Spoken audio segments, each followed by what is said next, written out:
అది ఎలా కాదు, ఇది ఇలా కాదు, ఇవన్నీ ఒక ఎత్తు.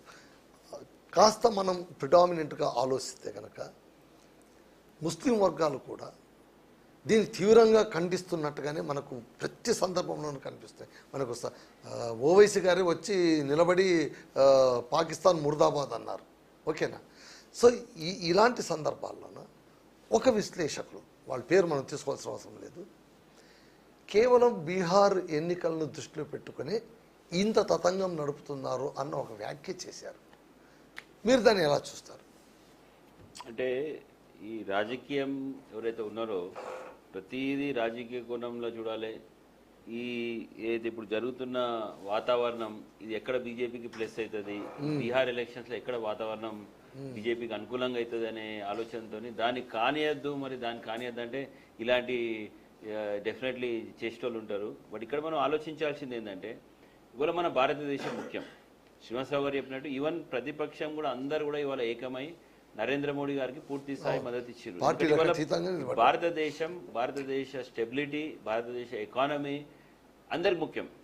ఇవాళ గతంలో ఎన్నడూ లేని విధంగా జమ్మూ అండ్ కాశ్మీర్లో ఇవాళ ప్రతి ఒక్కరు కూడా చాలా టూరిజం అనేది కానీ లేకపోతే ప్రతి ఒక్కరు కూడా స్వేచ్ఛగా పోయి అక్కడ ఉన్న ఇబ్బందులు తొలగించి, గతంలో ఇలాంటి దాడులు జరిగినప్పుడు మనం అదే జమ్మూ అండ్ కాశ్మీర్లో మనం రాళ్ళ వర్షాలు చూసినాం, మనము ఏది మొత్తం మాప్స్ వచ్చి అటాక్స్, పోలీసుల మీద అటాక్ చూసినాం. కానీ ఇవాళ మనం చూస్తే అలాంటి వాతావరణం లేదు జమ్మూ అండ్ కాశ్మీర్లో. ఇవాళ జమ్మూ అండ్ కాశ్మీర్లో టూరిజం ఎఫెక్ట్ అయిందని అక్కడ ఉన్న లోకల్స్ అందరు కూడా వచ్చి ఇవాళ భారతదేశానికి మద్దతు విధంగా మాట్లాడడం జరిగింది. అంటే ఇవాళ ఏమవుతుంది, ఇవాళ భారతదేశ స్టెబిలిటీ, భారతదేశ సెక్యూరిటీ అనేది ఇవాళ ప్రతి ఒక్కరు ఆలోచన చేస్తున్నారు.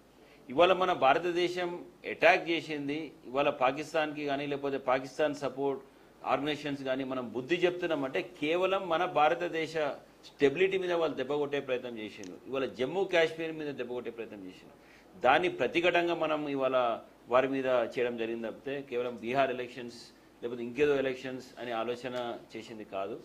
ఖచ్చితంగా ఈ ఎలక్షన్స్ మళ్ళీ వచ్చినప్పుడు ఆ లోకల్ స్టేట్లో అక్కడ రాజకీయ వాతావరణాలు, అక్కడ అవన్నీ సిచ్యువేషన్స్ బట్టి, మంచి చెడు బట్టి ప్రజలు చాలా తెలియకలరు. సో దాన్ని బట్టి వాళ్ళు ఎలక్షన్స్ పోతారు. కానీ ఖచ్చితంగా ఇలాంటి ఏదైతే మన దేశం ఈరోజు మనం పోతున్నామో ఇది ఒక వెరీ సున్నితమైన అంశం. అండ్ మనం పోయే టైం కూడా సున్నితమైన టైం. శ్రీనివాసరావు గారు చెప్పినట్టు ఎస్, మనం వాళ్ళకి ప్రతిఫలంగా మనం దాడి చేసినాం, కానీ ఇది ఇద్దరితోనే ఆగుతుందా అంటే ఎస్, ఆగాలన్నది మన కోరిక, ఆగుతుందా లేదా అనేది చెప్పలేము. కానీ ఏదైతే పాకిస్తాన్ వాళ్ళ గతంలో వాళ్ళు చేసిన చర్యలు, వాళ్ళు చేసిన కక్షలు, వాళ్ళు చేసిన కక్ష సాధింపు కార్యక్రమాలు ఉన్నాయో ఖచ్చితంగా మనం హై అలర్ట్ ఉండాల్సిన అవసరం ఉన్నది. మనం కూడా అప్రమత్తంగా ఉండాల్సిన అవసరం ఉంది. మన దేశం ఈరోజు ఖచ్చితంగా ఈ ఎలక్షన్స్ ఇవన్నీ కాదు ఇప్పుడు మనం ఆలోచించేది. మనము ఏ విధంగా సెక్యూర్డ్గా ఉండాలి, ఏ విధంగా సేఫ్గా ఉండాలి, ఏ విధంగా మన దేశం ఒక్కటిగా ఉండాలి. ఇవాళ పాకిస్తాన్కి అవకాశం లేకుండా మనం మొత్తం యునైటెడ్ నేషన్స్ లేకపోతే బయట కంట్రీస్ అన్నింటిలో కూడా ఏ విధంగా మనం మద్దతు తీసుకోవాలి, ఏ విధంగా పాకిస్తాన్ ఈ విధంగా ఇక్కడనే ఆపేసి మరి ఎప్పుడు కూడా ఇంకా ఫ్యూచర్లో ఇలాంటి టెర్రరిస్ట్ ఆర్గనైజేషన్స్తో పెట్టుకుంటే దేశాన్ని స్టెబిలిటీగా ముప్పు వస్తుందనే విధంగా ఇప్పుడు మనం చేయాల్సిన అంశాలన్నీ దృష్టి అంతా కూడా దాని మీద ఉండాలి. అంటే మనం ఏ విధంగా ప్రొటెక్ట్ చేసుకోవాలి, ఒకవేళ దాడి జరిగితే మనం ఏ విధంగా రెడీగా ఉండాలి, ప్లస్ పాకిస్తాన్ దాడి జరగనీయకుండా ఏ విధంగా మనం దాన్ని మనం కట్టడి చేయాలనే అంశాల మీద మనం ఉండాలి. ఎందుకంటే అది మనం ప్రధానమైన విషయం.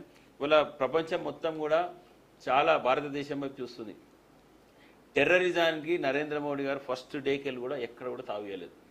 టెర్రరిస్ట్ అంటేనే దానికి అటాక్ చేద్దాం, వాడిని ఉపేక్షించేది లేదు, టెర్రరిస్ట్ అస్సలు సపోర్ట్ చేసేది లేదు అనే విధంగా మనం చర్య ఉన్నాయి. ఇవాళ చూస్తున్నాం 2008లో ముంబై అటాక్స్ అయిన ఏదైతే యుఎస్లో కస్టడీగా ఉన్న అతన్ని కూడా హుస్సేన్ అనే వ్యక్తిని కూడా తీసుకొచ్చి, హుస్సేన్ రాన్ అనే వ్యక్తిని కూడా ఇవాళ భారతదేశానికి మనం XTT ద్వారా తీసుకురావడం జరిగింది.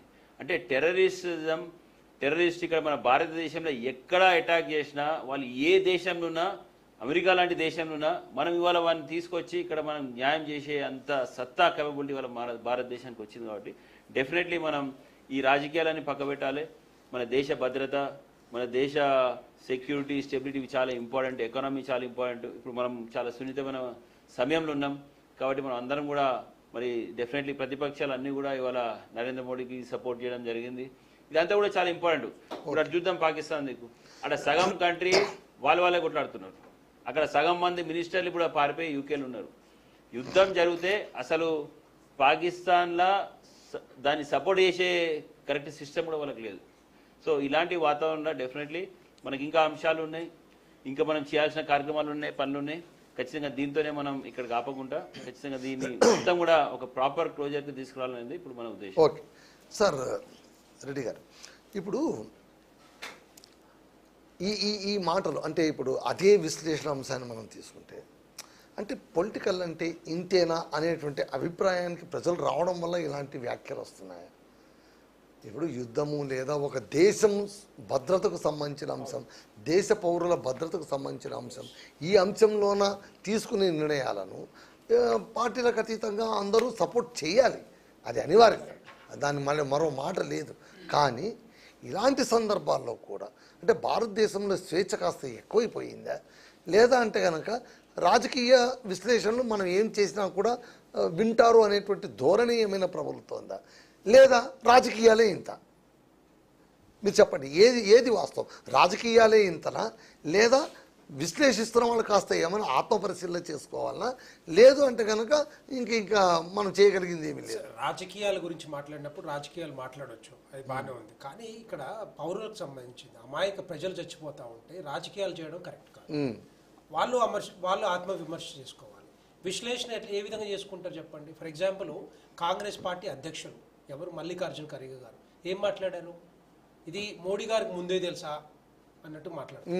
ఏంటది నాకు అర్థం కాదు, ఆ పిచ్చి మాటలు. అదే ఇలాంటి మాటలు రావడం వల్ల ప్రజలందరూ కూడా ఒక్క తాటిపైకి వచ్చి మొత్తం ఇది అందరు ఖండిస్తూ ఉంటే అధ్యక్షులై ఉండి, కాంగ్రెస్ పార్టీ అధ్యక్షులై ఉండి ఆ మాటలు మాట్లాడతారా? ఎవరైనా చేపిస్తారని కనీసం అట్లాంటి? అంటే ఒక కార్యక్రమానికి వెళ్లకుండా ఆయన భద్రతా చర్యలు ఉన్నాయి కాబట్టి మీరు రావద్దండి అంటే ఆయన వెళ్ళలేదు కాబట్టి ఈ అనుమానాలు వచ్చాయి.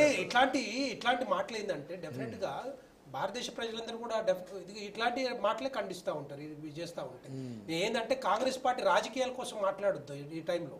కావాల్సింది ఏంటంటే దేశ భద్రత, ధర్మం కోసం, నీతి కోసం పోరాడుతున్న ఉన్మాదాన్ని, ఉగ్రవాదాన్ని అంతం చేయడానికే ఆపరేషన్ సింధూర్ అనేది చేపడితే దాని మీద కూడా మళ్ళా విమర్శలు, రకరకాల మాటలు, ఇవన్నీ కూడా కరెక్ట్ కాదని చెప్తా ఉన్నాను. నేను అనేది ఏంటంటే ఇక్కడ జరిగిందంటే కూడా ఇప్పుడు దేశం ఒకవైపు నుంచి దేశం ఆర్థిక వృద్ధిలో 4వ స్థానానికి వచ్చింది, జపాన్ని అధిగమించి ఇప్పుడు 4వ ప్లేస్లోకి వచ్చింది. ఒకవైపు నుంచి ఈ విధంగా పోతూ ఉంటే ఇంకోవైపు నుంచి ఉగ్రవాదాన్ని, మరి ఉన్మాదాన్ని పెంచి పోషిస్తున్న పాకిస్తాన్ని డెఫినెట్గా అరికట్టాల్సిన బాధ్యత భారతదేశం తీసుకోవాలి, భారతదేశ ప్రభుత్వం తీసుకోవాలి. అది మోడీ గారు ఉన్నారు కాబట్టి డెఫినెట్గా మోడీ గారు ఎక్కడైనా కూడా ఎన్నోసార్లు చెప్పారు, ఒకసారి కాదు, 2 సార్లు కాదు, రకరకాల మీటింగ్లో చెప్పారు. ఈవెన్ ప్రపంచ మీటింగ్లో కూడా ఎక్కడ పోయినా కూడా ఉగ్రవాదం ఎక్కడున్నా కూడా అంతమొందించాలి, ఉగ్రవాదం ఉంటే ఆ దేశం బాగుపడదని చెప్పి అందరూ చెప్పారు చాలామంది. కానీ పాకిస్తాన్ మరి ఇన్ని రోజుల నుంచి కూడా ఒక పహల్గామ్ దాటి ఘటన